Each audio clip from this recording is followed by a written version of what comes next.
Daginn öll sem öll. Takk fyrir að leyfa mér að vera með hér í dag og hlusta á þessi fróðlegu erindi sem á eftir koma.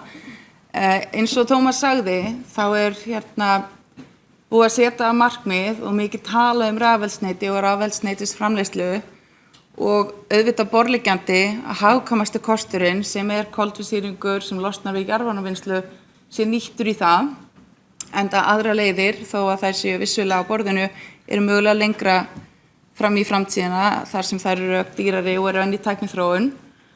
En það sem vandamálið og verður komið betur inn á hér á eftir eins og Tómas sagði regluverk óvissa sem veldur því að í framkvæmd verða slík verkefni mögulega ekki gjaldgeng í Evrópuregluverk og þar af leiðandi mögulega ekki hagkvæm í vinnslu sjálf.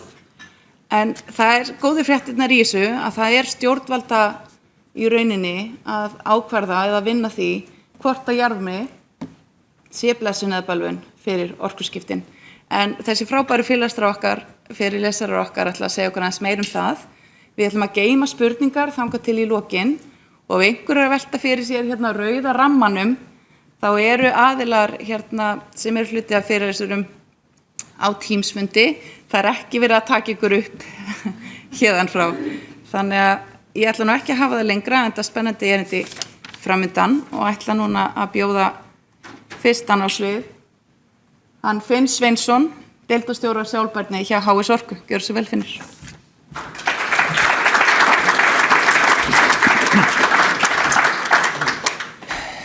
Takk fyrir þetta, Margrét.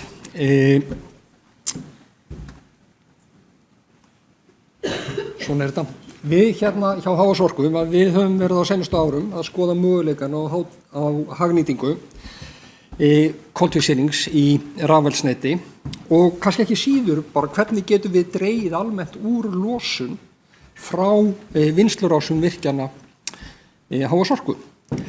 Og í þeirri vegferð erum við að rekast á fjölda hindrana sem við viljum gjarnan gera pínu grein fyrir núna og svona aðeins til þess að fara inn á niðurstöðuna.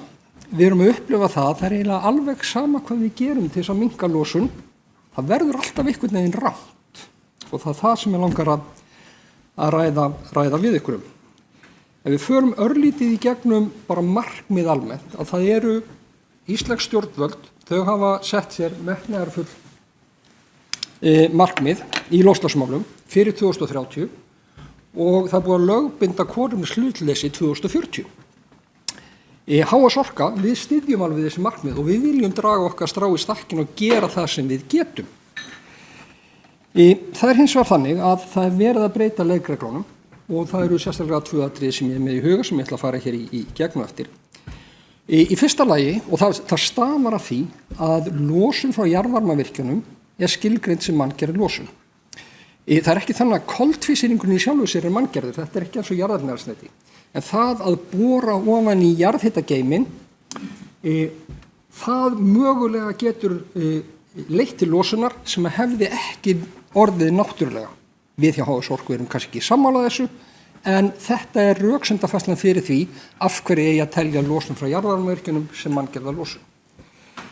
En þar sem þetta skilgreint sem manngerð losun, þá ekki hægt að nota koltvísýring frá jarðvarmavirkjunum í vottað rafeldsneyti.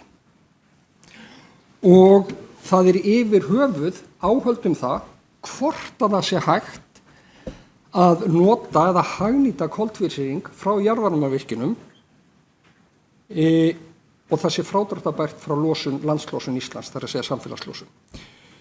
Við teljum engu að síður að tími aðgerða sé núna ef við ætlum að eiga séns á að ná markmiðum okkar. Og við viljum draga þennan strá í stakkin og við viljum gera það sem við getum en það þarf að vera mögulegt og það þarf að vera á réttum forsendum.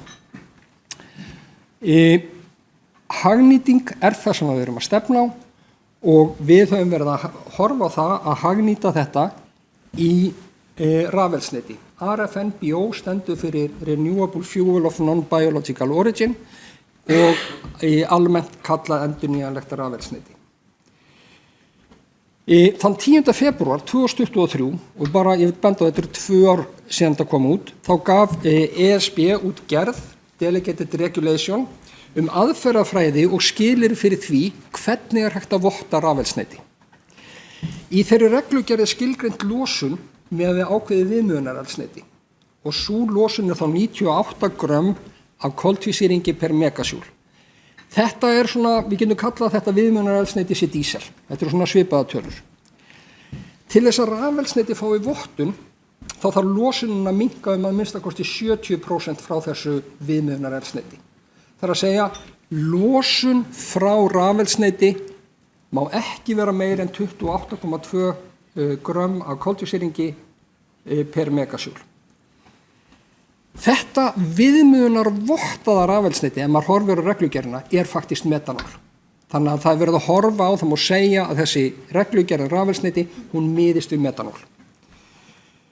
Það má nefna til dæmis að til þess að atvinnuvegur teljist sjálfbær samkvæmt flokkunarreglugerðinni, þar að segja orkuiðnaður, þá má losunin vera 100 grömm á kílóvattstund, sem þá sambærilegt við þessi 28,2 megasjúl. Það má líka taka það fram að losun frá starfsemi HS Orku var árið 2023 26 grömm á kílóvattstund. Losunin í fyrra var hins vegar 35 grömm á kílóvattstund. Og ástæðan svo að losun hjá okkur jókst 43 tonn í fyrra og við teljum að það sé vegna jarðhræringa, eða það allavega eina breytingin því ekki höfum við breytt neinn í okkar starfsemi. Nú þetta veldur líka vandræðum í því bara hvernig ætlum við að ná okkar markmiðum kolefnishlutleysi og styðja við markmið Íslands. En til þess að sýna fram á að rafeldsneyti nái 28,2 grömmum á kílóvattstund, þá þarf að reikna losun á öllum líftíma rafeldsneytisins. Og mér langar aðeins að fara í gegnum það svo við áttum okkur á hvernig útreikningarnir eru byggðir upp. Í fyrsta lagi að þá þarf að reikna inn losun frá aðföngum og það þá allt það sem fer inn í rafeldsneytið. Og ef þið horfið á formúluna, þið sem eruð formúlulæs, þá eini liðurinn í þessari formúlu með mínusmerki, það losun frá aðföngum. Og það stafar að því að ef við forðum eða komum í veg fyrir losun einhvers staðar annars staðar, þá má það dragast frá losunni í útreikningi á losun frá rafeldsneyti. Til dæmis og fyrir þessar ákveðin skilyrði hvenær við megum vera með neikvæða losun í aðföngum. Síðan það losun í framleiðsluferlinu og það má skipta því í tvennt. Það losun við leka og koltvísýringi og svo framvegis sem sirka, við horfum á það sem við erum að skoða hjá okkur, eða það verksmiðjur sem við verðum að skoða hjá okkur, svona cirka 10 grömm á megasjúl.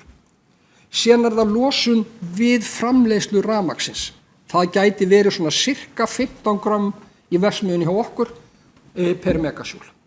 En taka það fram að í reglugerðin rafeldsneyti að þá segir faktist að ef að rafmagnið kemur frá endurnýjunum orkugjöfum þá telst losunin 0. Þannig að þessi 15 grömm fyrir HS Orku verður 0. Síðan þarf að reikna út hver losunin við dreifingu, flutning og dreifingu á rafeldsneytinu. Og það svona cirka 3 grömm á megasjúl miðað við það að rafeldsneyti sé notað á Íslandi eða á meginlandi Evrópu. En svo kemur þetta sem að fellir algjörlega að það sé hægt að nota rafeldsneyti eða nota koltvísýring, það brunin. Það 69 grömm og 69 grömm á megasjúl bara miklu meira heldur en þessi leyfilegu 28 grömm. Þess vegna algjör forsenda fyrir því að það sé hægt að fá rafeldsneyti vottað og bara taka það fram að ef að rafeldsneyti fæst ekki vottað, þá engar markaðsaðstöður fyrir rafeldsneytið. Það verður komið inn á þá eftir. En forsendan fyrir því að rafeldsneyti fáist vottað að við fáum mínusgildi í losun frá aðföngum, þar að segja að koltvísýringurinn sem við setjum inn í rafeldsneytið teljast til frádráttar í rafeldsneytinu. Og þá ágætt að fara yfir skilyrðin á bak við það. Komi losunin frá iðnaði sem fellur undir viðskiptakerfið. Þetta 3 atriði sem ég ætla að fara í gegnum. komi losunum frá iðnaði sem fellur undir viðskiptakerfi með losunarheimildir, þá telst þetta forðuð losun, þar að segja, þá fáum við -69 og þar af leiðandi mundi rafeldsneytið uppfylla skilyrði að vera vottað rafeldsneyti. ETS-kerfið eða losunarkerfið fyrir viðskiptaheimildir, þetta er allt iðnaður sem háður jarðefnaeldsneyti. Þetta eru álver, stálver, kolorkuver og þetta er iðnaður sem er verið að reyna að fasa út, eða þar að segja að það verið að reyna að fasa út jarðefnaeldsneytið. Það er þess vegna sem að þessi iðnaður fellur undir viðskiptakerfið með losunarheimildir. Ástæða sé heimilt að nota CO2 er það að notkunin hún telst þá í bókhaldi fyrirtækjana. Hún telst ekki hjá þeim sem að notar eldsneytið og þar sem að fyrirtækinu er búin að borga fyrir þetta. En það aftur þar allir sammála að þetta er iðnaður sem á að fasa út. Númer 2, að þá má nota koltvísýring sem er fangaður úr andrúmsloftinu. Það er bara núllsummuspil, þú bara fangar eitthvað úr andrúmsloftinu og sleppir aftur út, mjög eðlilegt. Og svo númer 3, að þá má nota koltvísýring frá jarðvarma sem losnaði áður náttúrulega. Hér upplifum við töluverðan ómöguleika og röksemdafærslan sem er á bak við þetta er vægast sagt smá tungubrjótur. Losun jarðvarmavirkjana fellur undir samfélagslosun á Íslandi og því fellur losun ekki undir neitt viðskiptakerfi. Og að því að jarðvarmi fellur ekki undir viðskiptakerfi og ekki er greitt fyrir losunina, þá má ekki nota losun frá jarðvarma í rafeldsneyti.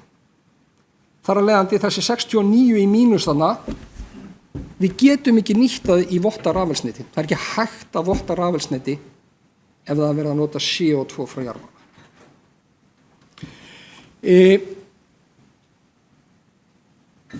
Við skulum hafa það líka í huga að jarðvarmi er ekki jarðeldsneyti sem á að fasa út.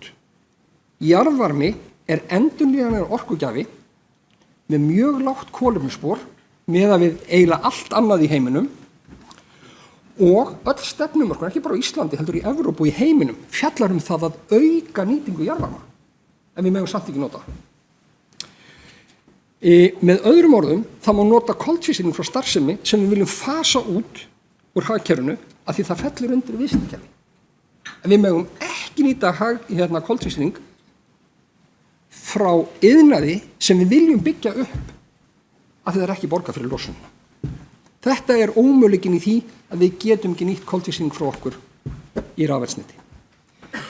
Sér náttúrulega annar ómöguleiki, að þetta sé skilgreint sem manngerð losun. Við stöndum og segjum bara, Svartsengi var byggt, það tekið í notkun 1970 eitthvað. Hvernig erum við að fara að sýna fram á það að þetta hefði losnað náttúrulega áður? Það var næstum því enginn að tala um koltvísýring 1970. Og það eru ýmislega jarðfræðilega vandamál við þetta, en ég ætla ekki að fara í það, ég er bara viðskiptafræðingur og umhverfisfræðingur. En það er líka annað þessu sem er ágætt að hafa í huga.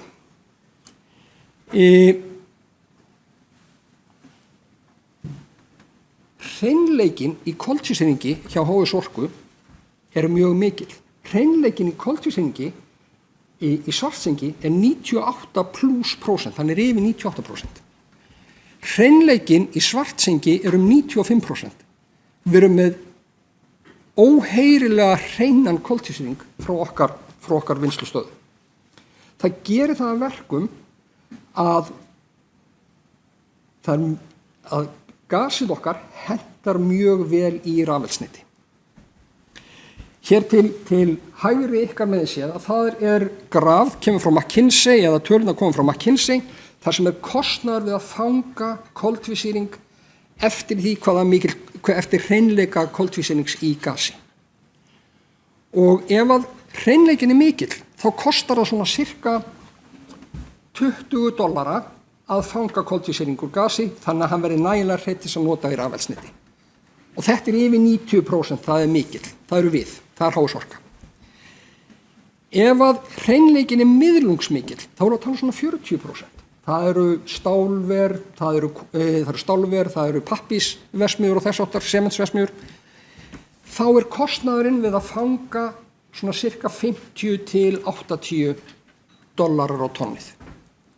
Ef að hreinleikinn lítill, 15%, 20% og lægri, líka að fanga úr andrúmsloftinu, kolorkuverin falla til dæmis undir þetta vera lítið, þá kostnaðurinn eitthvað starf á bilinu 50 til 120 dollarar.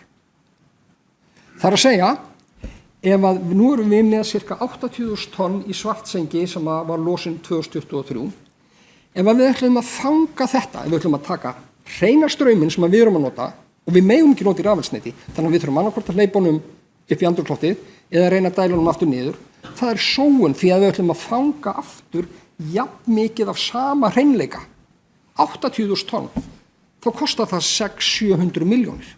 Þannig að við erum að taka straum sem kostar 600-700 milljónir að fanga aftur og henda honum. Og þetta er bara vitleysa. Og orkuskiptin, þau eru nógu flókin og þau eru nógu kostnaðarsöm, þau eigum ekki að vera að sóa ennþá meira með því að banna að nota koltvísýring og hreina strauma í rafelsneti. Síðan er annað sem veldur okkur dálitlum áhyggjum. 2019 þá kom IPCC sem gefur út leiðbeiningar hvernig við reiknum losunarbókhald með úrskurðum það að koltvísýringslosun sem er fönguð til hagnýtingar skal telja fram sem losun þar sem koltvísýringur var fangaður. Ergo að við hagnýtum koltvísýring frá okkur, þá verðum við alltaf að telja hann fram hjá HS Orku, alveg sama hvar hann er notaður. Þannig að það er tómt mál að tala um það, af því að við megum ekki telja þetta minnkun hjá okkur ef við hagnýtum eitthvað starf annars staðar, þá verður þetta alltaf að vera. Við erum föst með það að fyrst það kemur upp, ég ætla að segja náttúrulega þótt að stundum sér talað um sem manngert, koltvísýringur upp, þá verðum við alltaf að telja það hjá okkur þótt einhver annar nota. Hvaða afleiðingar, þetta þýðir það líka að það er eiginlega tómt mál að tala um það að jarðvarminn geti á einhvern máta dregið úr sinni losun og þar með tali dregið úr samfélagslosun á Íslandi. Og hvaða áhrif hefur þetta? Sem svo að því að nú er ég með, ég verði afsaka, með Hebba frænda frá Eimskip hérna. Ef við myndum búa til rafelsneti og það er notað á bíla hjá Eimskip, þá er það losuntalin hjá okkur, en Eimskip myndi ekki telja losunna fram hjá sér. Í samfélagslosun er þetta neikvæð samfélagslosun. En segjum svo að Eimskip myndi taka þetta metanól sem við framleiðum og setja á skipin sín. Þá falla skipin undir viðskiptakerfi með losunarheimildir, ETS. Eimskip myndi spara sér helling í losunarheimildum af því þeir fengjur núllosun. HS Orka þyrfti áfram að telja þess að losun fram hjá sér. Alveg sama hvað við gerum, við þurfum alltaf að telja þetta fram hjá okkur, þetta færi inn í samfélagslosunina og ef að verðgildi þetta miðað við losunarheimildir á markaði eru svona cirka 800 milljónir og ef að íslenska ríkið myndi ekki ná sínum markmiðum og þyrfti að kaupa losunarheimildir, þá erum við að tala um þessar upphæðir á ári. Þannig að og það sama gildir ef við getum tekið hreina straum, við getum flutt hann erlendis í gróðurhús. Við þyrftum áfram að telja þetta sem losun hjá okkur, gróðurhúsi í Bretlandi eða Hollandi eða whatever, það fengi frádráttinn.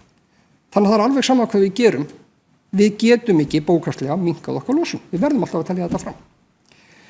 Og hvað er þá til ráða? Við teljum að það sé vísindalega óvissa á bakvið það, og hún sé töluverð og ég ætla að á svona ákveðna væntingar að það verður rætt um það á eftir. Við erum einhvern veginn í því að ef við ætlum ekki að hagnýta koltvísýringinn okkar og bara dæla honum niður eða losa út í andrúmsloftið, þá erum við að henda 600-800 milljónum út í loftið. Ef við förum að hagnýta það, þá erum við möguleika að búa til kröfu á íslenska ríkið frá ESB að því við erum ekki að ná markmiðum okkar. Það er alveg sama hvað við gerum, við lendum alltaf í einhverjum vandræðum.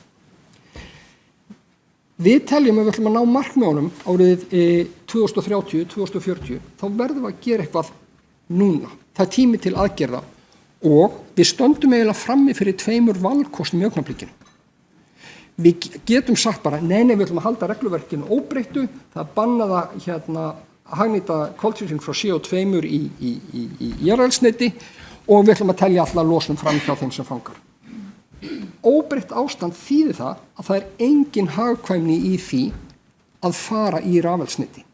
Það mun enginn fara í það að byggja rafeldsneytisverksmiðjur, hafandi það í huga að til þess að rafeldsneyti verði samkeppnishæft, þá verður að niðurgreiða allavega það í byrjun. Það endurnýjanlegt rafeldsneyti framleitt á þennan máta þetta 5-7 sinnum dýrar heldur bara metanól sem er fossilgas.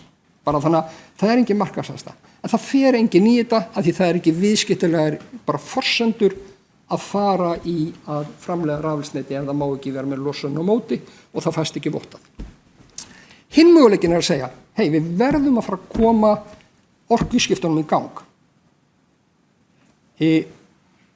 Gefum okkur núna hæfilegan tíma til þess að meta hvort þetta sé í raun og veru náttúruleg eða manngerð losun. Það tekur áratug eða áratugi.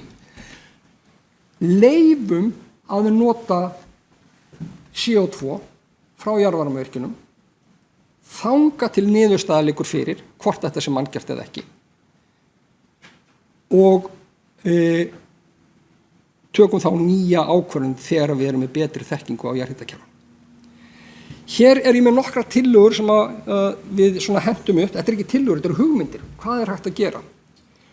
Og segjum að við þurfum að gera eitthvað næstu 20 árin eða 30 árin eða þann tíma sem endurgreiðslutími á fjárfestingum í rafeldsneyti. Við getum sagt næstu 20 árin bara þetta náttúruleg losun þannig til við vitum meira.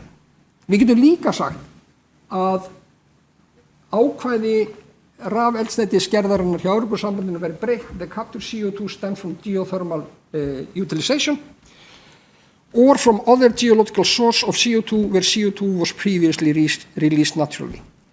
Þetta faktist beint orðalag sem var tekið úr umsögn Landsvirkjunar við RFNBO-reglugerðinni þegar hún var kynnt hjá Evrópusambandinu. Það var ekki tekið tillit til þess á þeim tíma. Við getum einnig reynt að fá heimild til að nýta CO2 frá endurnýjanlegum orkugjöfum í endurnýjanlegt rafeldsneyti. Alveg eins og það má nota endurnýjanlegt rafmagn. Að föngun koltvísýrings frá jarðvarmavirkjum teljast sem föngun úr andrúmslofti. Við þurfum að finna einhverjar leiðir. En þá má líka segja, af hverju leyfum við ekki bara að nota koltvísýring frá virkjunum eða iðnaði sem uppfyllir skilyrðin sjálfbæra reksturs samkvæmt flokkunarreglugerð. Það alveg möguleikar að fara þarna. Ég held að við séum ágætis case út á jarðfræðilegum atriðum, en það eru leiðir þarna. Og málið það að það eiginlega tími aðgerðar núna ef við ætlum að fara að ná einhverjum markmiðum 2030 eða 2040. Við verðum að gera það sem við getum gert og við verðum að gera það í dag. Og eiginlega það þannig að við höfum ekki tíma til að vera fullkomin síðar. Takk.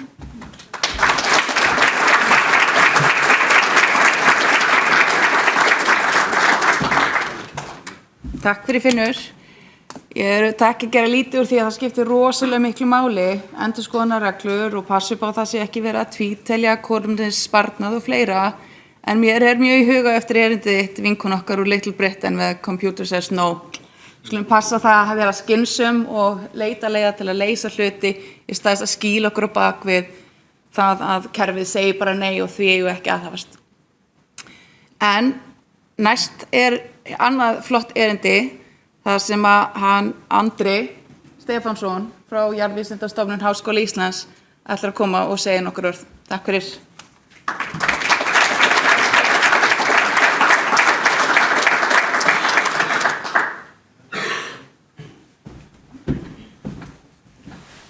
Já, góðan daginn. Ég heiti Andri Stefánsson og við prófessor í jarðefnafræði, jarðhitavatns og deildarforsti jarðvísindadeildar og þau báðu mig að koma hérna aðeins og segja frá koltvísýringi. Ég veit svo sem ekkert þessi reglukerfi og svo framvegis, en ég veit nú ýmislegt jarðhitakerfi og koltvíoxíð og ég ætla aðeins að segja ykkur svona frá hverju upprunnin á öllu þessu CO2 sem við erum alltaf að tala hvaðan kemur það?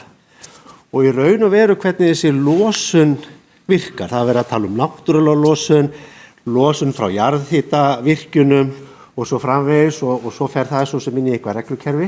Ég ætla bara að segja ykkur aðeins frá þessu tveimur hlutum. Og málið það að koldíoxíð eitt algengasta efnið í jarðhitavökva. Eftir vatn þá kemur eiginlega koldíoxíð. Þannig að það mjög mikið af þessu og það getur komið frá ýmsum stöðum. Það getur komið frá vatni og bergi og setlögum og lífrænum efnum, en það getur líka komið frá kviku og kvikugosum. Þegar við fáum eldgos þá sjáum við fullt af svona gufu kom upp og eitt aðal gasið í því er koldíoxíð. Það getur líka bundist bergi og þið þekkið það kannski mörg hver að það byrjaði nú fyrir 25 ára þá snerum við þeim hluta við og það heitir verkefni í dag sem heitir Carbfix. Það þetta í raun og veru svona að hagnýta þann hluta menn vilja, en það gerist líka náttúrulega. En það sem binst ekki náttúrulega í bergi, það bara stígur upp til yfirborðs og losast frá yfirborði út í andrúmsloftið. Og í raun og veru andrúmsloftið okkar fyrst og fremst komið til vegna svona hluta. Bara gas, meðal annars köfnunefni og koldíoxíð og fleira sem kemur frá iðrum jarðar og upp á yfirborðið. Og menn hafa náttúrulega hugsað þetta í vísindasamfélaginu og ég veit svo sem ekki hvað þið hafi mikið hugsað þetta hérna sem eru kannski í öðrum hlutum, en menn eru búin að hugsa þetta mjög lengi, hvaðan kemur allt þetta gas, meðal annars koldíoxíð. Og við þekkjum alveg hvernig á að rekja það.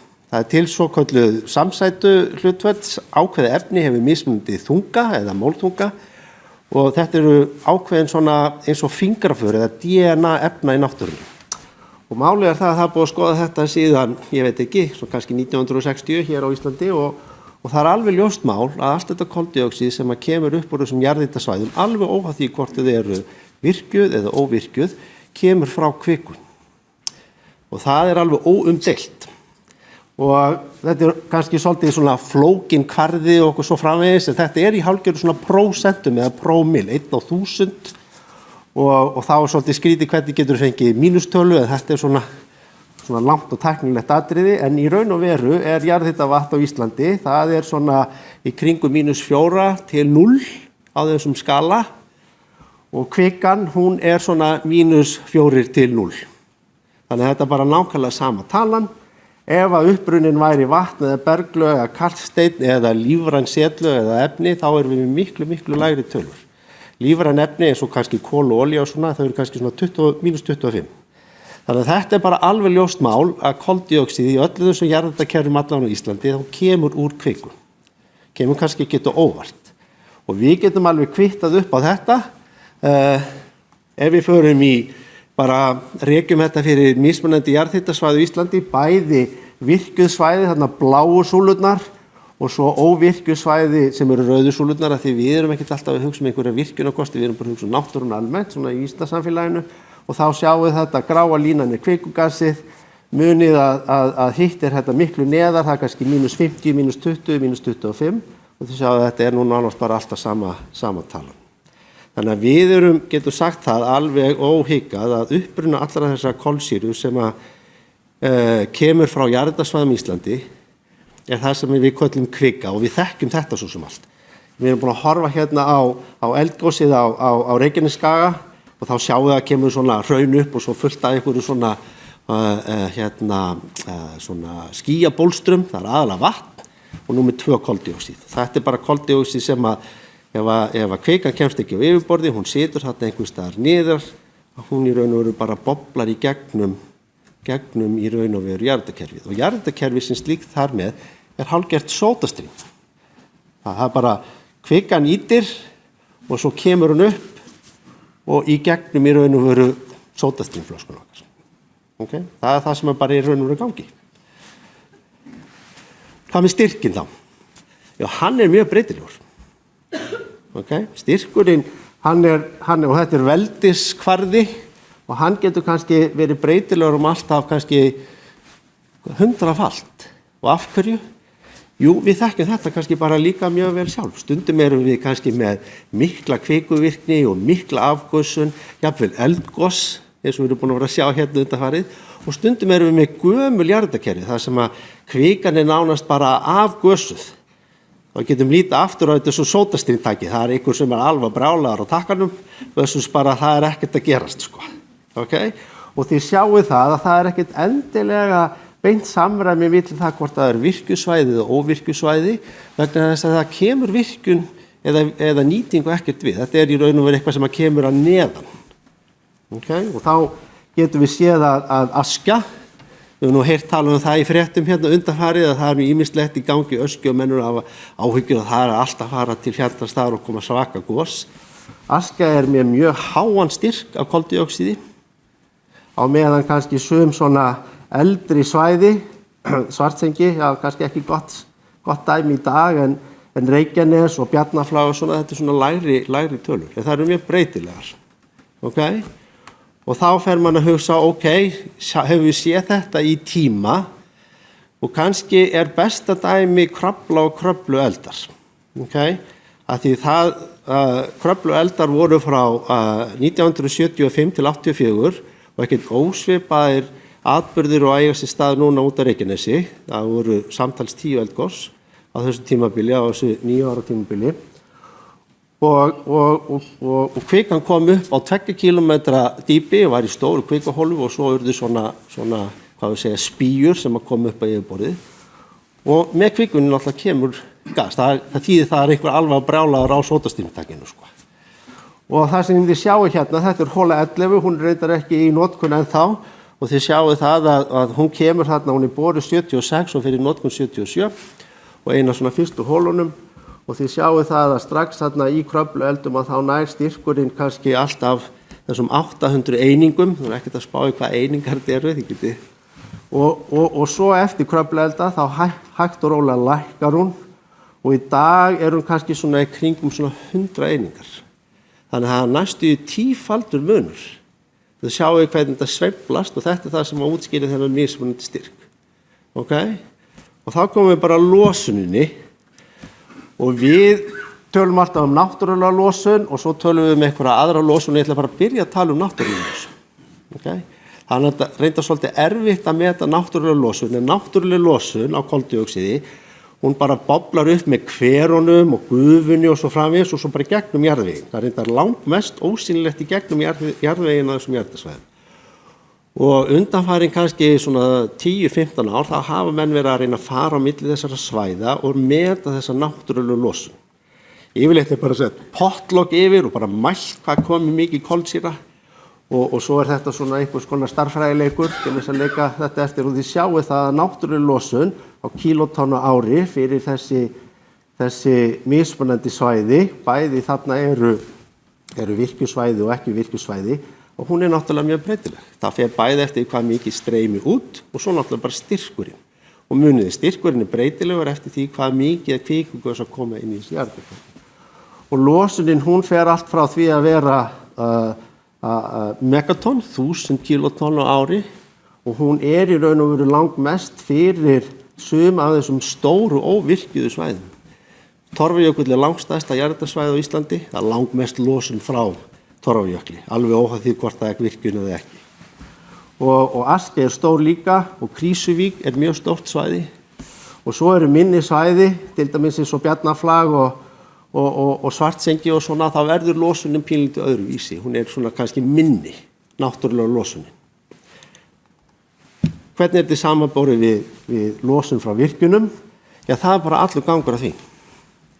Að í sömu tilfellum að þá losun sem að við í raun og veru bara mælum beint frá borholum og virkjunum töluvert minni heldur en náttúrulega losun. Þannig að það má segja það að mesta kolsýrunni sem að koma upp frá þessum jarðhitasvæðum sem eru þar með í virkjun í raun og veru náttúrulega frekar en frá virkjuninni. En muniði, kolsýran hún kemur öll úr kviku, hún öll náttúruleg. Það bara spurning það, jókst hún við virkjunina eða minnkaði. Okay?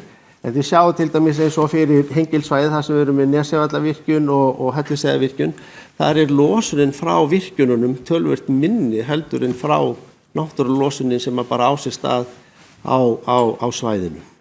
Fyrir Þeistareykji, þar losunin frá virkjuninni bara frekar mjög lítilega, svona 10% af náttúrulegu losuninni. Fyrir önnur svæði, eins og Reykjanes og Svartsengi, þar þetta öfugt. Okay? Það náttúrulegu losunin töluvert minni heldur en eins og við metum hann í dag, heldur en losunin frá virkjuninni. Og það eru alls konar þættir sem að stjórna þessu. Það er mjög tæknilegt. Það getur verið þrýstingur í kerfinu og það getur verið hvað virkjunin er gömul og það getur verið ýmsir aðrir þættir. En það sem að kannski líka skiptir svolítið máli, að matið, þið sjáu þarna litlu línurnar, matið ofta á þessari náttúrulegu losun, það er rosalega óvissa í þessu. Þannig ef maður tekur efri mörkin, þá getur jafnvel myndin snúist pínlítið við. Hvað þá með tíma? Okay, þetta er eitthvað sem við höfum spáð í rosalega mikið. Og losun koldíoxíðs frá jarðhitavirkjunum á Íslandi, hún hefur í raun og veru gefin út og er aðgengileg hjá Orkustofnun frá 1969. Okay? Og þetta eru bara tölur sem eru teknar frá öllum borholunum og virkjunum og bara lagðar saman og þurfa að fara þetta bókhald. Og hérna tók ég bara þrjár virkjanir sem dæmi og þetta eru svona með þeim eldri stóru virkjunum af því þá erum við lengri tímaserjur. Af því tíminn hérna, ég ætla að sýna ykkur þá eftir, hann skiptir öllum máli. Okay? Og þið sjá hérna fyrst í Svartsengi að í lok 8. áratugsins þá fer Svartsengi af stað og losunin svona vex tiltölulega hratt í upphafi og hefur verið nokkuð stöðug í allavegna svona 3 áratugi, ef ekki lengur. Fyrir Nesavelli, hún fer náttúrulega seinna af stað, hún fer af stað 93 held ég og það er svona svipuð saga, hún fer svona hratt af stað og svo svona verður hún kannski svolítið svona, jöfn með tímanum.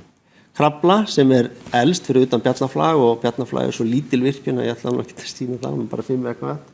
Að þið sjá Krafla, hún byrjar hérna í Kröflueldum og þá er heildarlosun svo sem ekkert rosalega mikið en það voru ekkert rosalega margar borholur, það er líka að muna það.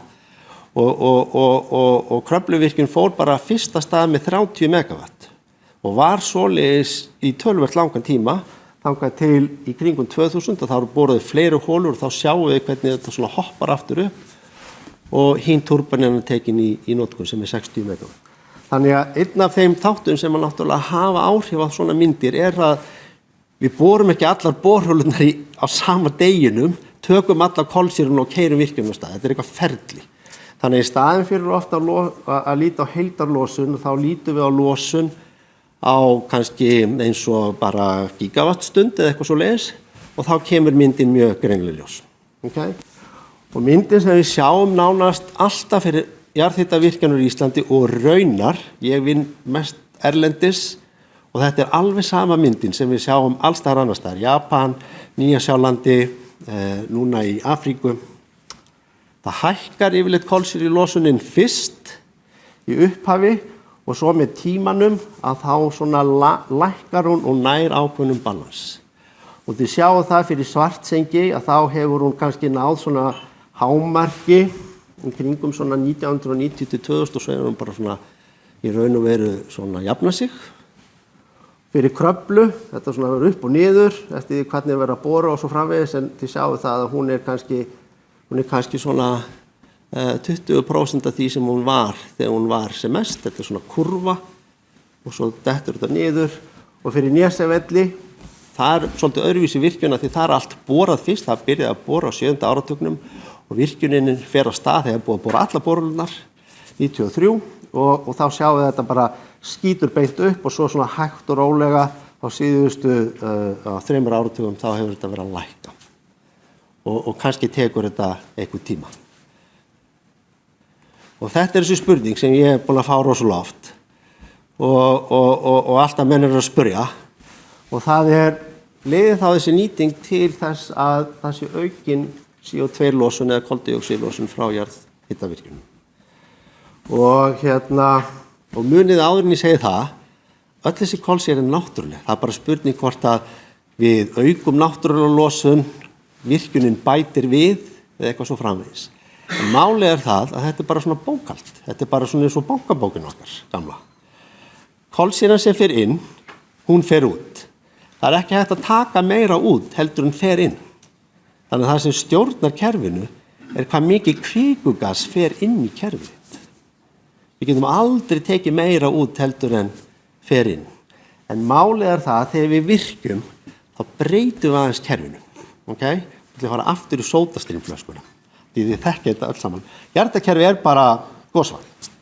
Þannig að kvikan sódastrýmið, dælum við niður, svo tökum við flöskuna úr og það verður þrýstifall. Þetta nákvæmlega það sem gerist ef við borum ofan í jarðarkerfi, það verður þrýstifall. Og hvað gerist fyrst þegar við tökum og opnum gosflöskuna okkar?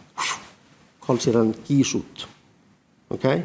Og það nákvæmlega það sem gerist alltaf í virkjunum þegar við tengslum við nýtingu. Þegar við borum ofan í jarðargeiminn, þá verður ákveðið þrýstifall og kolsýran, hún afgasast úr jarðargeiminn.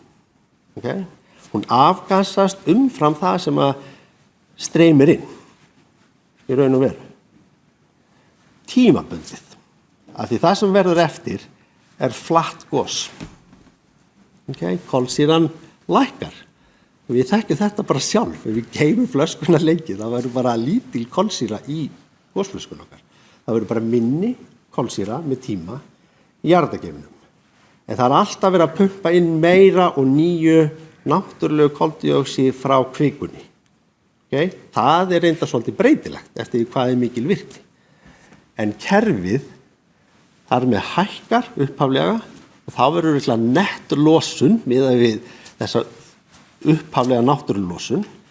Svo verður jarðhitageimurinn flatur, þá lækkar kolsýran, útstreymið lækkar, við sjáum þetta í öllum þessum virkjunum, allstaðar, þetta alltaf sama sagan.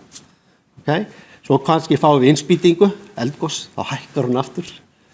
En að lokum þá nær kerfið jafnvægi. Við vitum það alveg. Það nær jafnvægi, bankabókin verður að ná jafnvægi. Það annars verður bara hausinn. Okay? Við getum ekki til langstíma tekið meira út en fer inn. Þannig að hvað þýðir það þegar hún fer í jafnvægi? Það þýðir það að losun, hvort sem hún vegna virkjunar eða náttúrunnar, hún stjórnast því sem að fer inn, hún nær ákveðnu jafnvægi og sáu til dæmis hvernig krabla og svona voru eftirvita að ná einhvers konar jafnvægi. Okay? Þannig að það sem ég var að sýna ykkur á það, sjáðu hérna, svona fletjast, svartengi svona fletjast út. Nú reyndar held ég svartengi aftur að fara upp, en við skulum nú bara láta það gott milli halda. En þegar hún næ jafnvægi, þá nett losun vegna virkjunar 0. Það bara náttúrulega losun, hvort sem við fer í gegnum borholunar eða yfirborðið. Hvað tekur það langan tíma? Þetta spurning sem við erum búin að svara, reyna að svara lengi, við vitum það ekki. Okay? Það er ekki reynsla, jarðhiti tiltölulega ungur iðnaður, þannig að það í raun og veru ekki komin reynsla á það hvað það tekur langan tíma, en svona matið sem að menn leggja á þetta, það að segja þetta bókhaldsmat, þetta einhverja áratugir. Eina skipti sem reyndu að reikna út að fyrir virkjun og Nýja-Sjálandi og þá sögðu það að vera á bilinu 50 til 300 ár. Þetta ekki nokkur ár, þetta ekki mörg hundra ár, þetta einhver staðar þar á milli. Okay? Og ég ætla bara að stoppa hérna. Takk fyrir mig.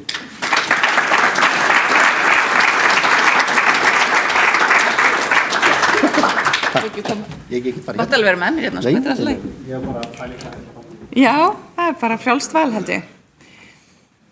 Heyrðu, ég fór að hugsa allt þetta tala náttúrulegt og ekki, hvort að HS Orka hafi mjög meðvitað verið að reyna að lauma í undir meðvitundina náttúrunni með því að halda þetta Hótel Natura. Þetta var greinilega mjög klókt hjá ykkur. En næstur sem tekur til máls Guy Bühler og hann mun koma hér á skjáinn í vídeo en vera með okkur í spurningum á eftir. Þannig ég ætla að gefa honum orðið hér á skjánum. Good morning. My name is Guy Bühler. Thank you very much for having invited me for this today's workshop. And I'm going to present you the slide on the outlook and importance for e-fuel and certification. So first of all, maybe I will just give you a couple of information of who Axpo is. So basically we're a Swiss utility, an old one, a traditional one. We're owned by the Swiss cantons. We're basically the largest generator in Switzerland and producing something like 33 terawatt hours of power in Switzerland as well as abroad. And also we are very active in Europe. So you can also see that we are active in something like 30 countries and spanning also 40 markets. So a rather large Swiss utility with quite an international reach. Now, coming to our today's topic, e-fuels.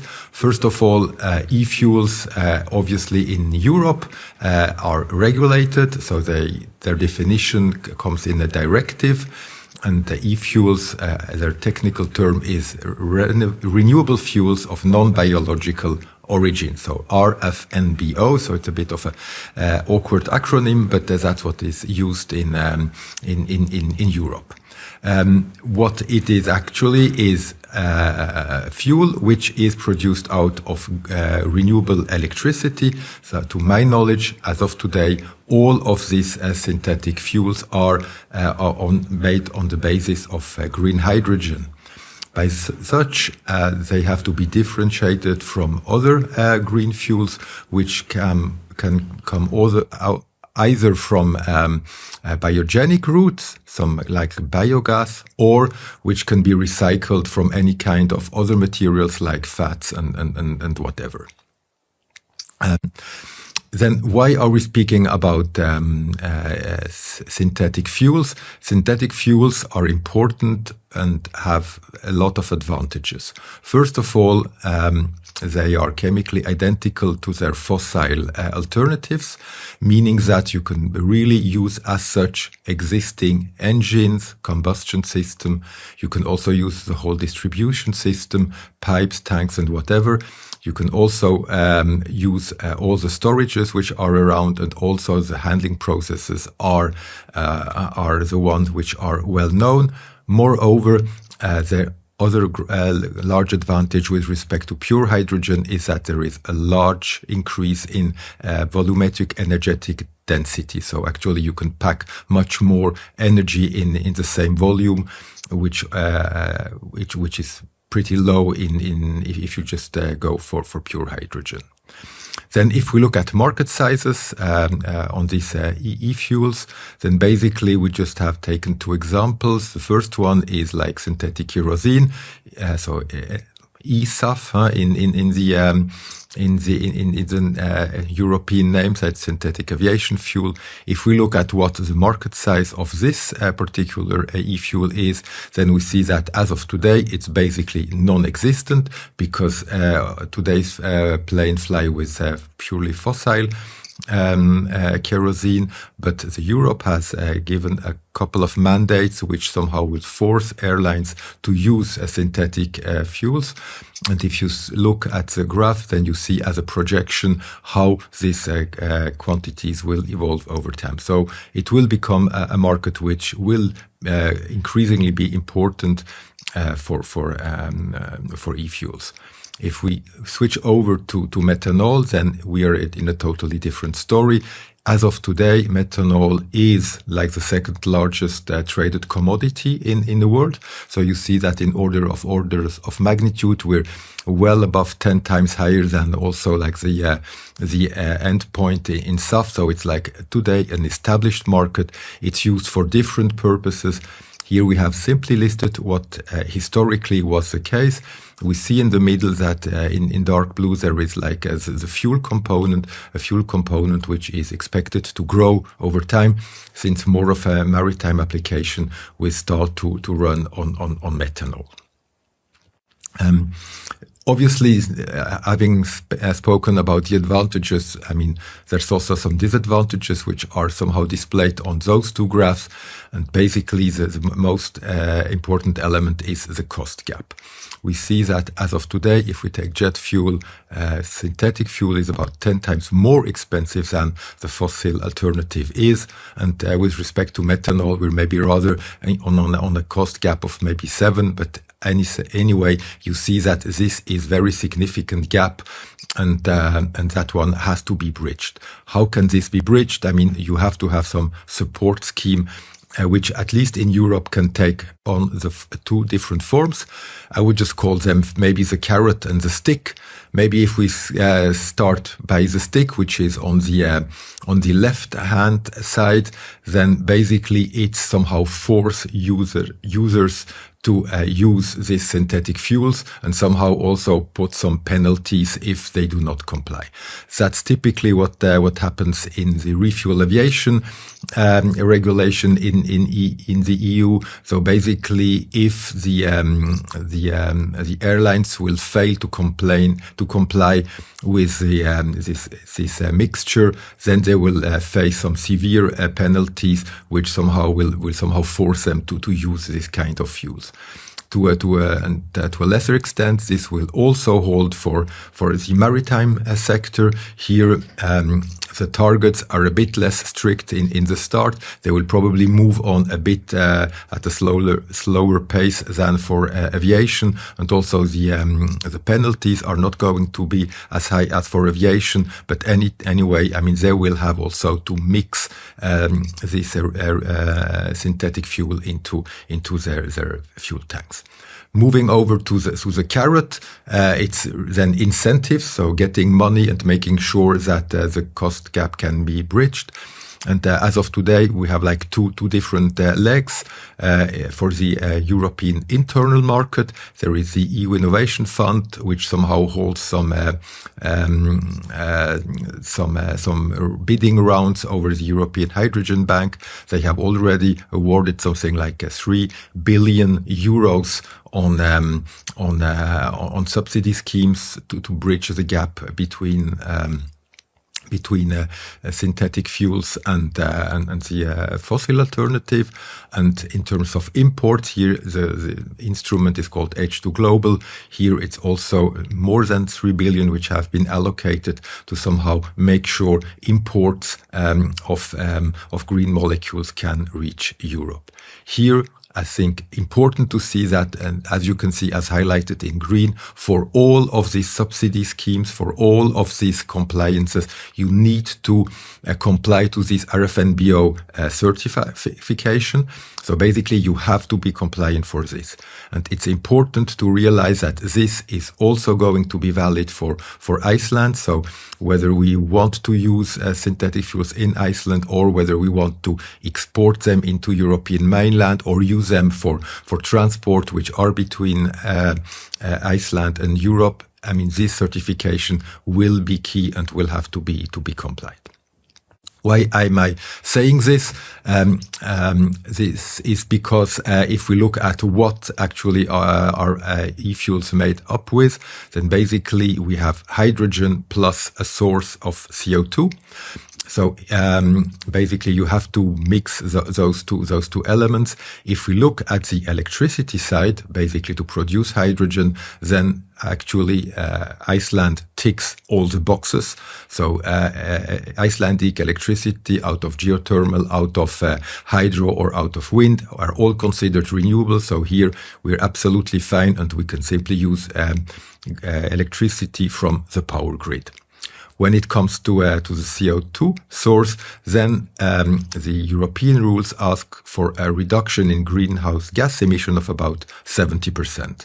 And to reach that target, it's very important to determine where the CO2 comes from. And somehow the CO2 has to come either from a renewable source, or it has to be removed from the atmosphere beforehand. So there is a list of possible sources from the CO2 which are allowed in order to have an e-fuel that still complies with the RFNBO certification. And the good news is that geological CO2 is part of that list. So in general terms, geological CO2 would qualify to somehow produce RFNBO certification. But if you look at the precise wording of the paragraph, then it was previously released naturally. And this is something which is somehow fuzzy and somehow a misleading formulation, which as of today, somehow prevents CO2 released from geothermal power plants to be considered as fully renewable CO2. And that's a statement which we take from discussion which we had with a couple of certifiers. So maybe to give you a bit of an overview how this works. Basically, if you're a plant operator, basically you have to make sure that your plant and your product is going to be certified as an RFNBO. So basically, as of today, you have like 3 certifying schemes, which are the ISCC, Red Cert, and Certify, who somehow have developed a methodology on how this compliance is to be proved. Those 3 certification schemes somehow will appoint certification bodies. So basically it means auditors who will somehow check whether your power plant or your plant producing e-fuel somehow complies to the scheme as outlined by one of these certification bodies. If it does, then you get a certification, and if you've got a certification, then you are entitled to get either the subsidies which will flow, which I refer to as the carrot, or you will also be able to deliver fuel that will help users not to avoid paying penalties on the 2 other schemes which I have outlined before. Now, as of today, we have spoken to all of these 3 certification schemes. None of them has said that with the current wording, this CO2 from geothermal plant would qualify. So there is some specification and some precision which has to be done. This can be done by either 2 ways, according to us. One way would be that in the agreement between Iceland and the EU on the EEA agreement, there would be like a wording that would specifically show that CO2 coming out of geothermal power plant is considered as being released naturally. So that would be then an official statement then that would allow those certificators to actually give green light. Another way to proceed would be that within some Q&A sessions or some specification by the EU, that then in one of those wordings explicitly is mentioned that CO2 released from a geothermal power plant is considered as released naturally.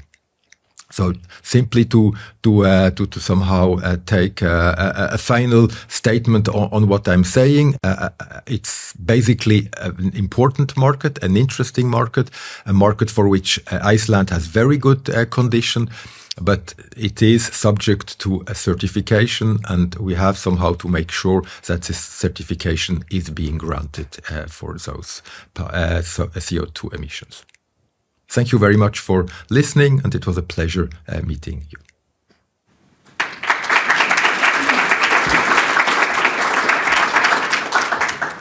Takk fyrir, Guy. Mjög mikilvæg skilaboð og kannski svona til þess að aðeins útskýra fyrir þau sem kannski lifa og hrærast ekki í rafeldsneytis heiminum að þetta auðvitað samheiti yfir mörg eins og Guy kom inn á, og vetni lykilhráefni í öll rafeldsneyti nema náttúrulega beina nýtingu á rafmagni, en CO2 með lykilhráefni fyrir nokkrar tegundir og mjög mikilvægar tegundir, þó einkum metanól í dísel og flugvéla eldsneyti. Því þar þarftu kolefnið inn í þær afurðir á meðan að vetni beint ammóníak þurfi það ekki. Og það þarf líka að hafa það í huga að þetta breiðara mengi, en við erum að einbeita okkur á þessu í dag. Einkum vegna þess að Íslands stjórnvöld hafa séð tækifæri í Keflavíkurflugvelli og legu Íslands hvað var raflugeldsneyti, og þá þarf að hafa það í huga að koltvísýringsmagn á Íslandi vissulega flöskuháls í dag.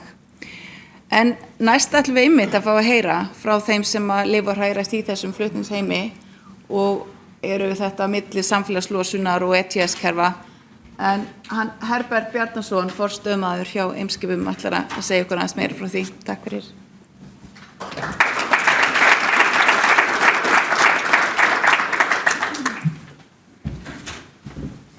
Góðan daginn. Það svo sem ekki mikið að tala þannig rafelsniti í fiskiskipum. Nei, í skipum segi ég afsækja ég segi stundu fiskiskip, ég var hér Brim áður. En við byrjum bara að umræðan hefur náttúrulega verið að þróast svona í talsverðan tíma. En að samanskapi finnst manni voðalega lítið hafa gert með að bara vera að tala þetta. Og það náttúrulega varðandi skipin, þá byggist það mikið á að regluverki var alltaf tilbúið, tæknin var ekki tilbúin og já, en ég ætla það sem ég ætla að byrja á að hoppa í gegnum, þú veist hvernig við erum komin hingað. Þetta byrjaði með þessum, sé svo illa á skjáin. Þetta byrjaði með að Alþjóðasiglingamastofnunin, IMO, og hún innleiddi hennar viðauka 6 viðauka 6 sem að fjallar loftmengun frá skipum. Fyrst í stað snýrist þetta eingöngu að kröfur brennisteinsinnihald og NOx-innihald. Það voru skilgreind nokkur svæði sem að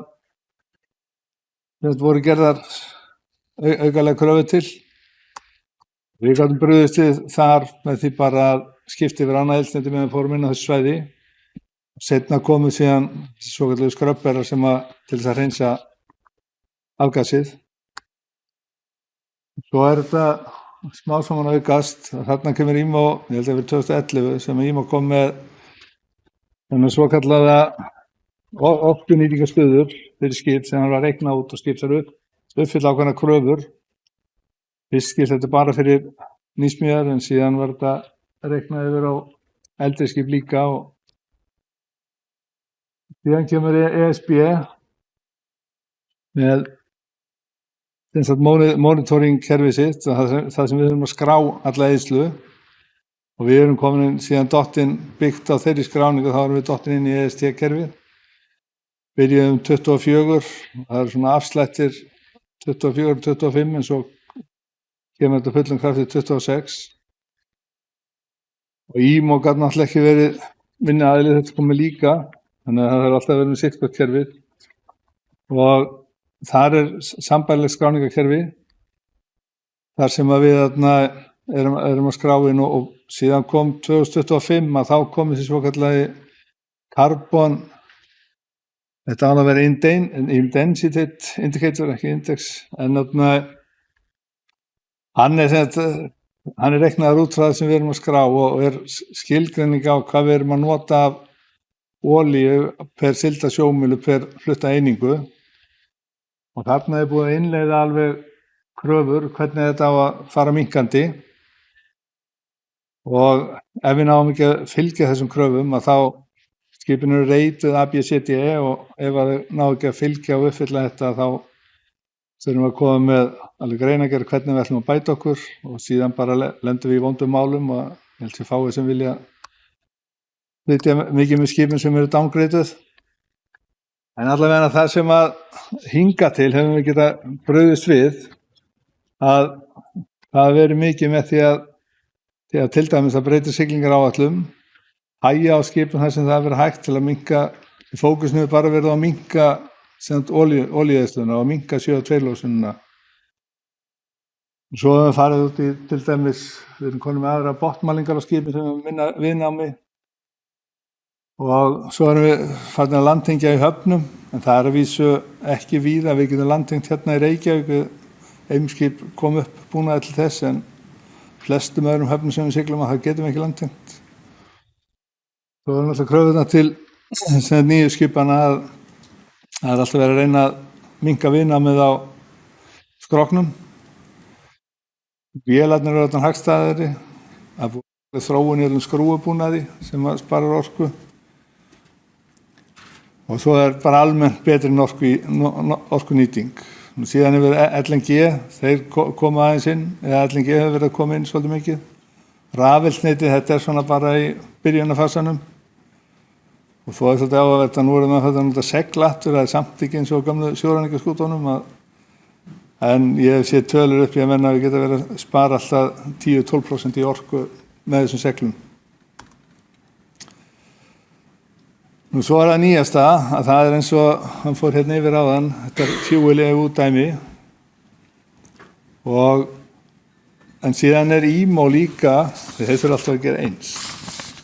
Þannig að þeir eru líka konið með sitt kerfi, það ekki komið en á fundin núna í apríl að þá var samþykkt innihald reglugerðarinnar og síðan ferlið hann að svo þarf ákveðið hlutfall af þjóðunum sem eru í IMO að þeir þurfa að samþykkja þetta og það verður væntanlega gert í haust í október. Og þar í rauninni það verið einlega allt annað kerfi. Þarna erum við komin inn í það að áður gátum við bara að minnka olíunotkunina en nú að koma kerfi þar sem verið að skilgreina bara hvað gróðurhúsalofttegundir mega vera sem hlutfall af orkueiningum eldsneytisins. Þannig að nú verðum við að fara að gera eitthvað við eldsneyti sjálft. Og þarna í þessum kerfum, eins og við sjáum á þessu hvernig kröfurnar eru að aukast í báðum kerfunum og svo grafið hérna, þarna sýnir bara, það eru komin 6 ákvæði í þetta. Og ef við til dæmis hérna í þessu GFI, ef við náum ekki verið undir neðra strikinu, þá það $100 á hvert CO2 tonn sem við sleppum. Ef við förum upp fyrir evra, þá það $380 á hvert CO2 sem við sleppum. Og svo náttúrulega það sem í þessu líka, það endurskoðan ákvæði, þannig að við veitum ekkert hvort þetta endanlegu tölurnar. En það sést, þú veist hvað mikið að gerast og til þessi raunin að bregðast við þessu, þá verðum við að fara að fá eitthvað annað eldsneyti, allavega að geta blandað í olíuna. Nú áskoranirnar hinga til að tæknin til að brenna eldsneytinu, hún náttúrulega til staða núna. Regluverkið í vinnslu varðandi skipin. Það til dæmis regluverkið tilbúið fyrir metanól, búið að vera svolítinn tíma og það nokkur metanólskip í gangi. Ammóníakreglugerðin, hún svona að þróast og samhliða því að það verið að smíða fyrstu skipin. Og svo náttúrulega hluti af áskoruninni líka að það að sérstaklega í minniskipunum að það eins og þetta allt aðra kröfur varðandi geymslu. Við erum til dæmis í minniskipunum að nota bara tanka sem án í botninum eða á skipunum við erum að nota tanka sem í botninum á skipunum á svæði sem ekkert verið að nota. En í dag verður það eiginlega ómögulegt því það gerðar allt aðra kröfur þannig að á sama tíma þá gerðar meiri kröfur til öryggis í kringum tankana. Orku innihald helmingi minna, tankarnir þurfa að vera helmingi stærri, svo fremur sem við ætlum að geta gert sömu hlutina. Þannig að það fullt af allskyns áskorunum og svo náttúrulega þjálfun því þetta allt annað vinnuumhverfi. Gamla daga var kannski ef að lag smá olía, þá var þetta að setja brúsa undir, þannig að streipið á að laga það en í dag ef þetta verður eitthvað að leka þá það vantanlega bregðast eitthvað öðru við. Og það til dæmis eins og með metanól og ammóníak að það tvöfaldar röðralagnir allstaðar til þess að grípa ef að fara að leka eitthvað. Og svo náttúrulega verðið, eins og Finnur nefndi hérna áðan að maður heyrt tölur alveg frá tvöfald upp í 7-falt verð, þannig að það svona svolítið stór óvissuþáttur. En í öllu falli þá kemur þetta til með að hækka eldsneytiskostnaðinn á skipunum sem hár fyrir. Langar aðeins til að fara hérna yfir stöðuna. Ég hef að stela svolítið mikið frá DNVF, þetta Norsku Veritas eins og það þekkti hérna í Íslandi. Ég var starfsmaður þar í mörg ár og þannig ég treysti öllum upplýsingum sem var það. En hérna sér svolítið á þessu grafi, sér þróunin á sem sagt bæði LNG og PNG, metanól og svo ammóníakskipin. Það eru aðeins að koma hérna inn á síðustu súlunni. Og þetta eru tölurnar sem eru í dag. Þannig að það talsvert af skipum sem komið í drift núna og það sem í pípunum, að þarna sér maður að metanól rosalega mikið að vinna sig á. Þetta eru skip sem eru í þessari svokallaðri order book. Ég þori ekki alveg að fara með hvað hann er langt fram í tíma, hvort hann 1-230, eða 228 sennilega. En allavega að það hellingur að gerast og með pantanir sem ég náðu nú ekki að taka henni staðar út, en það sem að heyri núna metanól bara að vinna sig meira á. Þannig það alltaf að koma fleiri og fleiri skip sem að verða klár fyrir þetta.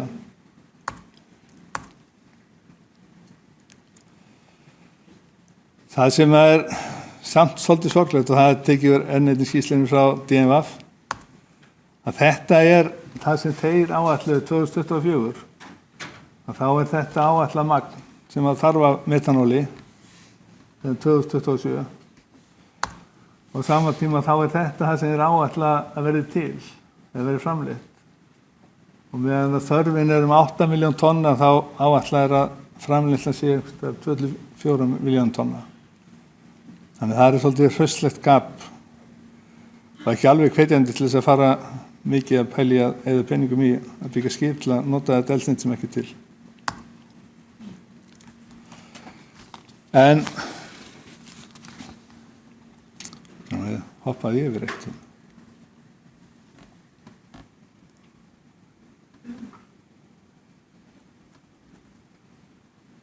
Já, ég glemdi hérna að það sem að mikið hefur verið að gera núna í þessum millibilsfasa, að það er mikið verið að byggja þessi skip sem eru svokallaður fuel ready. Þá til dæmis, við getum byggt skip sem metanol ready, sem þýðir þá að við erum að leggja svolítið í það að skipið byggt þannig að til frambúðar þá lítið mál að breyta eða klára í rauninni smíðina, þannig að við getum farið að nota metanól eða einhvern annan svona nýorkugjafa.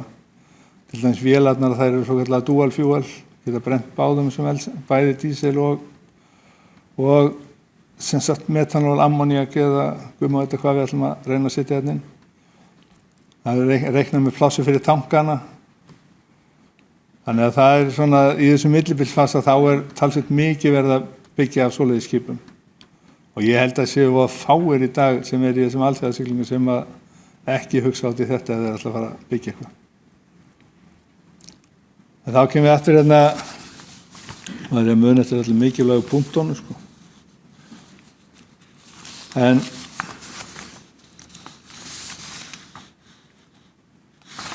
það sem kannski, sem sagt, hvað við erum að gera, að við erum alltaf að fókusera á að spara olíu og auðvitað erum við að hugsa umhverfi líka, en svo að regluverki alltaf að pressa meira og meira á okkur. Reglurnar fyrir metanól og ammoniak, þetta klárt. Og nú erum við villust blaðir.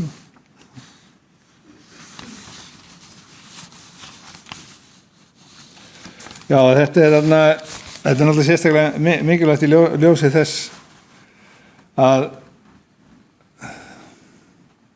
við erum hægt og rólega að fara yfir í dýra eldsneyti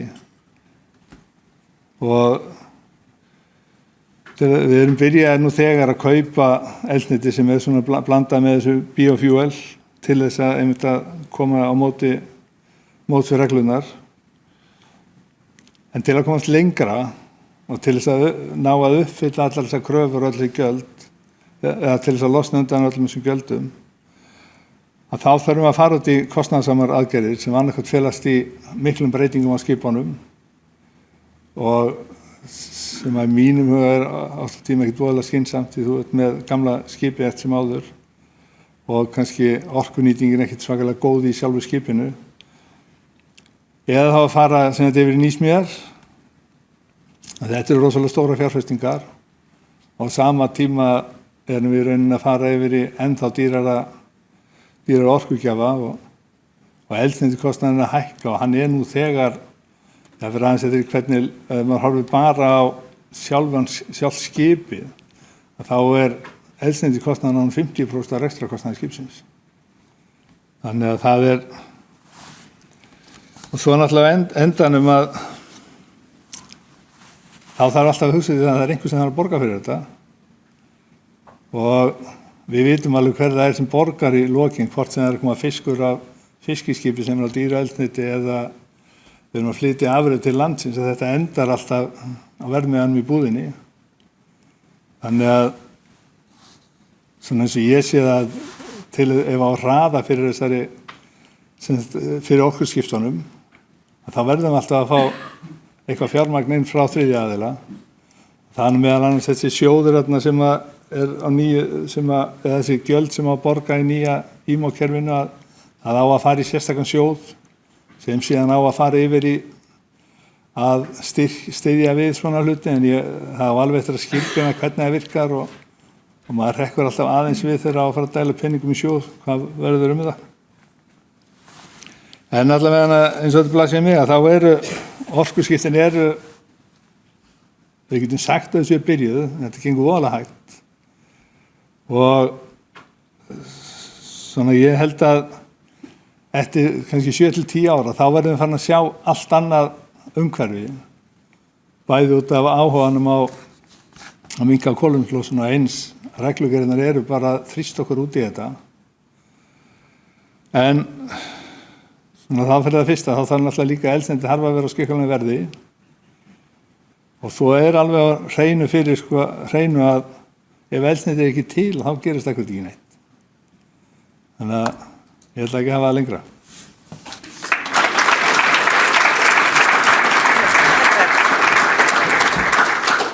Takk fyrir Herbert. Ég ætla að biðja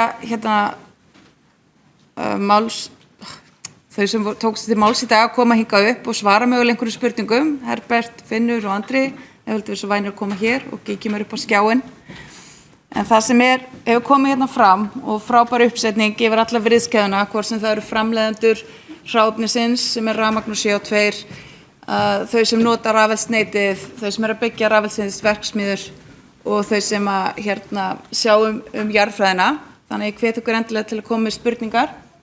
En ég vil kannski benda það sem samantekt af því sem komið fram að stjórnvöld gegna mjög mikilvægu hlutverki að ryðja úr vegi hindrunum varða regluverk hvernig hlutir eru settir fram og hvernig hægt að framleiða þetta eldsneyti, auk þess að leggja til almenna hvata í stað sértækra fjármögnunar til þess að hvetja til fjárfestinga á fyrirsjáanlegum forsendum til framtíðar.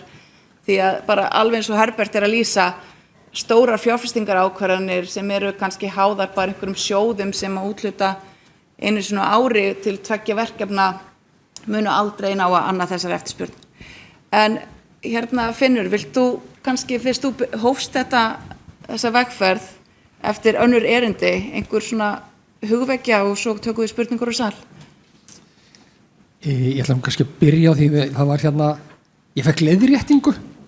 Ég nefndi það að losun frá jarðvarma eða á seinasta ári hefði aukist 43 tonna koltvísýringi en þar sem að mér finnst þetta gaman að ýkja mjög mikið að þá þetta faktist 43.000 tonn, það munaði þarna faktor 1000 og bara til að setja það í samhengi að 43.000 tonn eru svona cirka 1,5% af allri losun á Íslandi.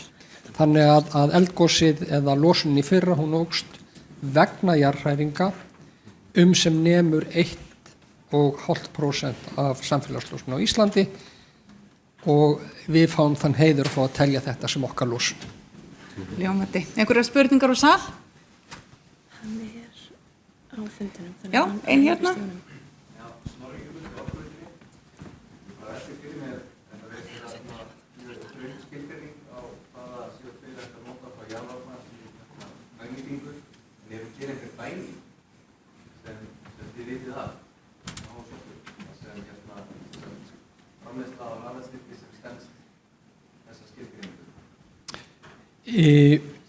Við gætum ef þú ert að tala raunveruleg dæmi, ég veit ekki það en til dæmis það sem ég sýndi hér upp á myndinni áðan, ef að við myndum til dæmis nota okkar rafmagn sem fær 0 losun og tækjum okkur til og myndum síðan flytja inn kolefnisstraum frá kolaorkuveri í Evrópu, þá myndi það öllum líkindum uppfylla kröfunar endurnýjanlegt rafeldsneyti.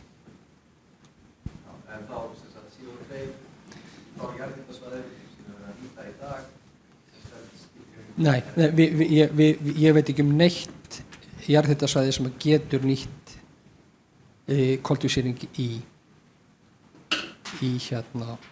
rafeldsneyti. Þannig að vottað sé. Þannig að vottað sé, já, og vottun forsenda. Lofisa? Hvað það þá sem veldur? Þetta skortur á fræðslu jarðvarma í Evrópu frumsið allt saman og meiri lobbyismi fyrir jarðvarma? Ég held að það sem að valdi í raun og veru að jarðvarmi ekkert þekktur. Það ekkert verið að hugsa það. Ég vil líka aðeins kannski nota tækifæri að nefna það að í leiðbeiningum IPCC sem gefur út leiðbeiningar hvernig á að telja fram losunarbókhald, þá jarðvarmi, eða það sem fjallað jarðvarma, hann eiginlega felldur undir kaflan jarðefnaeldsneyti. Þannig að það mjög auðvelt að gera tenginguna á milli jarðefnaeldsneytis og jarðvarma, og ég hef verið á fundum til dæmis í Brussel þar sem að menn gera þessa tengingu alveg óhikað.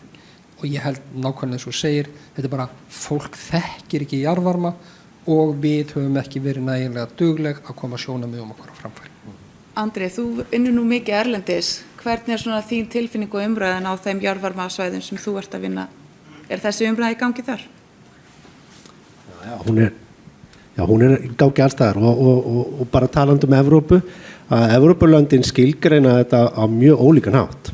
Það eru til lönd hérna eins og Ítalía sem að telja þetta ekki til dæmis. Tyrkland, þeir eru að vinna því líka. Þannig að þetta mjög mismunandi.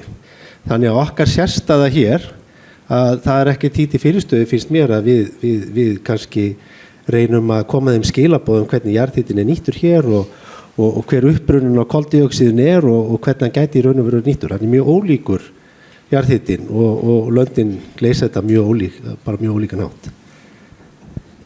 Ein spurning hérna fremst og svo hvet ég ykkur til að taka áfram spurningar fram því tíminn knappur.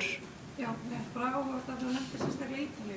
Ítalíu ekkert með í þessu samtali við Evrópu, eða þú veist af því að mér finnst svolítið eins og við séum eigin einhvern veginn, landsvirkjun búin að vera í þessu, þið búin að vera í þessu, orkuveitur búin að vera saman í þessu. Af hverju Ítalíu ekki með? Þeir eru líka áhrif frá jarðvarma. Ég veit ekki alveg hvað ég á að vera diplómatískur í þessu svari, sko. Eigum að taka þessa spurningu í kaffihlénu kannski.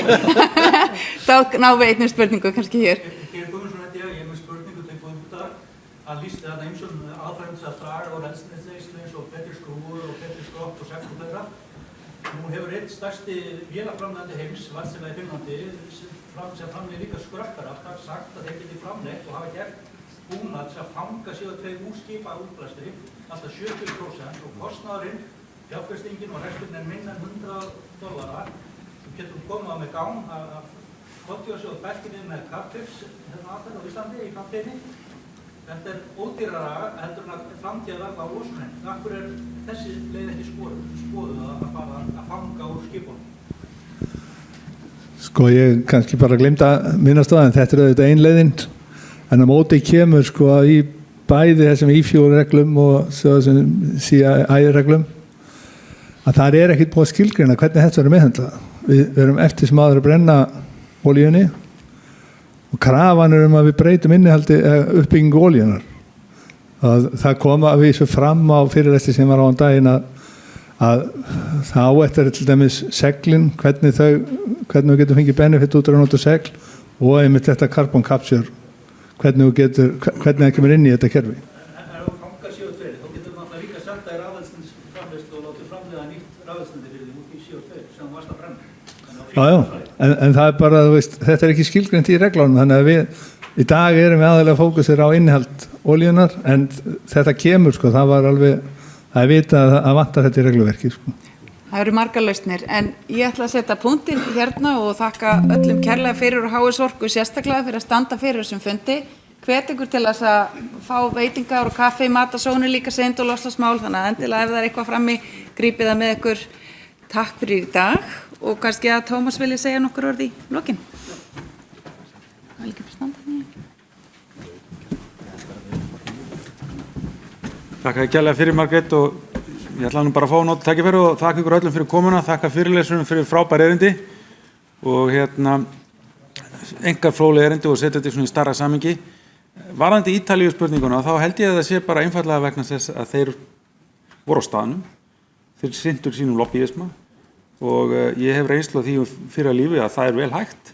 Það er alveg hægt að gera það í Brussel og ég fagna því að Samorka, þó margir kollega mínir séu ósammála mér, að ég fagna því að Samorka sé að fara að setja kraft í það og vera með starfsmenn þar því að við getum virkilega haft áhrif og við eigum að gera það því við höfum rökin með okkur.